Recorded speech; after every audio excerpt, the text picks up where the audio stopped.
kami awalnya membersihkan kali, karena alam itu tidak akan menipu kita dan tidak akan bohong sama kita. Pastinya alam itu kan menjadi sesuatu rujukan, menjadi kita bahagia, itu aja. Nah, kajian itu masuk 2015-16 kita kajian di Karito Karitas Purwokerto. Itu Mas Alwanto sama teman-teman 6 anak yang kita kirim ke sana itu belajar tentang resiko bencana dan yang lain-lain.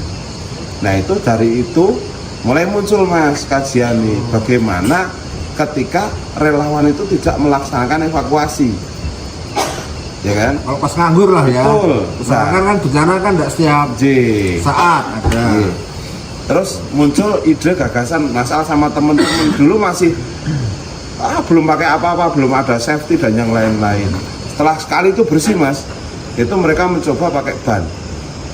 Kita pakai ban dan tidak ada safety, rana helm, rana pelampung, dan kita belum punya ilmunya. Kebetulan Mas Al ini dulu memang jebolan Pikas dulu ya, jadi teman-teman guide Pikas juga dulu.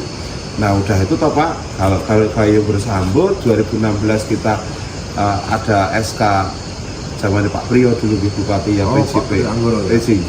Nah itu dulu kita Pok Darwis Banjarnegara masuk lah kayak gitu, baru kita bikin gebrakan gawani tamu Mas, tamu tubingan. Alhamdulillah jalan. Nah hasil dari kita mendapatkan nominal itu bukan untuk kita, tapi untuk membangun ini. Tapi orientasi kita belum sebesar ini kayak gitu loh. Hanya kepingin anak tamu teka itu nang gazebo. Makanya banyak orang menyebut dari wisata Dawan itu gazebo. Kalau orang daerah Pejawaran ya di jenengan Rana, yuk main ke gazebo Dawan kayak gitu tahunnya. Nah itu sudah mulai itu semua bersambut.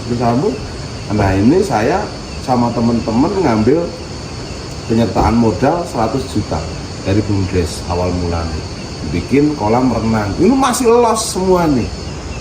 Dan dulu belum diperbolehkan Yun Sewu Pak Ferry, peruntukannya ya? Iya, regulasi untuk tanah bengkok itu kan masih ngambang kan, dulu kas desa lah intinya. Tapi alhamdulillah untuk sampai saat ini kan regulasinya malah merujuk ke tanah kas desa yang untuk pembangunan sarprasi kayak gitu. Itu sampai terpikirkan sama temen-temen itu biasa caranya cewek rame. Nah mulai itu udah ada pikiran finansial Pak, biasa caranya gazebo-nya gawe apik dan yang lain-lain. Dan mulai itu kita gawani tamu Mas, selain tubing outbound. Iya outbound aja ngawur. Kita yakin kita punya namanya Arigami, temen kita Mas bikin hashtag aja, karena zaman dulu Ninja Warrior loh Mas, sing lagi booming kan. Aku bikin hashtag juga. Banteng Takeshi. Betul. Nah, dilalai Pak. Dilalai kita dapat program Trans 7 sebulan. Aksesnya dari siapa itu? Aksesnya dari Mas Meno. Mana itu? Iya, Mas Pri tak masukin ini karena punya pasar Rengrang ya. Awal-awalnya punya pasar Rengrang. Nah, terus gitu naik Pak, naik. Kita nggak nyangka kalau memang di belakang itu indah kayak gitu loh. Terus naik. Tapi ya memang pertanyaan itu mengerucut ke arah ini gelem dhuwur, tapi bahasanya kapasitasmu itu harus gini kayak gitu loh. Kan kita mau naik takut juga kan. Nah, terus dapat bulan kedua, dapat bulan ketiga, TVRI masuk, RCTI masuk, SCTV masuk, semua alhamdulillah masuk semua nih. Nah baru kita menghitungkan budget anggaran untuk anak-anak, artinya untuk anak-anak untuk pengelola.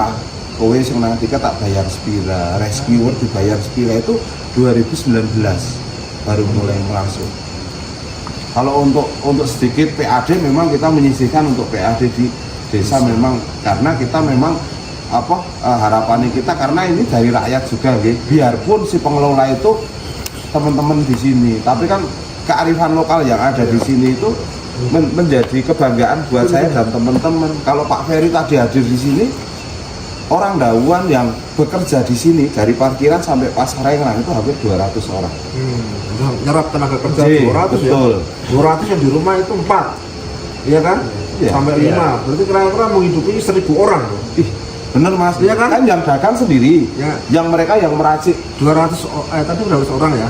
Iya, hampir 200 Itu orang. sama yang terlibat semua kan? Ya, dari parkir sampai yang sampai jualan kan? ya, betul. Kalau satu rumah 5 orang dan menghidupi 1.000 orang. Pahalanya banyak sekali Itu alhamdulillah Bapak, alhamdulillah ditambah lagi kita memang ada dana sosial yang memang kita keluarkan dari WD ini ya.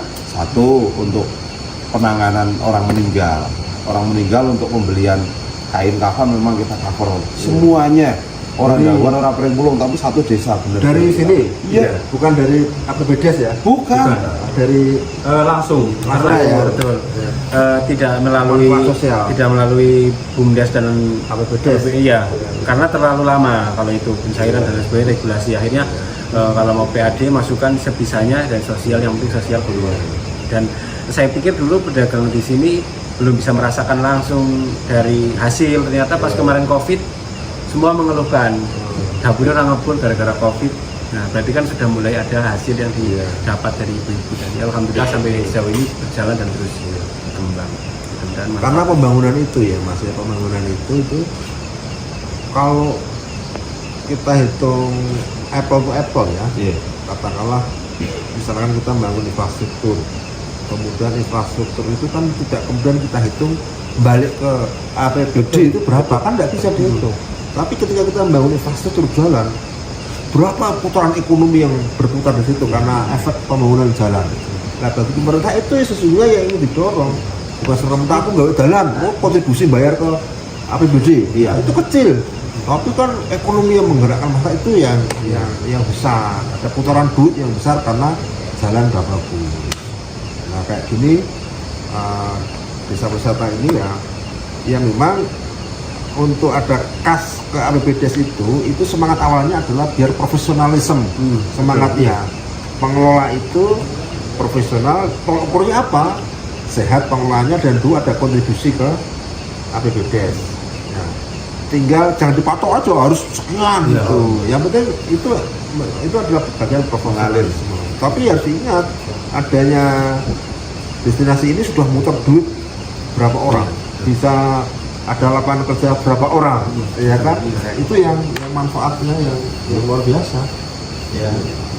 Ya makanya tapi kami tidak hanya itu loh, maksudnya tidak hanya terus diam stagnan dengan keadaan, kami memberanikan diri ya kayak jenengan tadi lah. Desa wisata kalau tidak dihadirkan dengan sungguh-sungguh ya hasilnya juga akan maksimal begitu.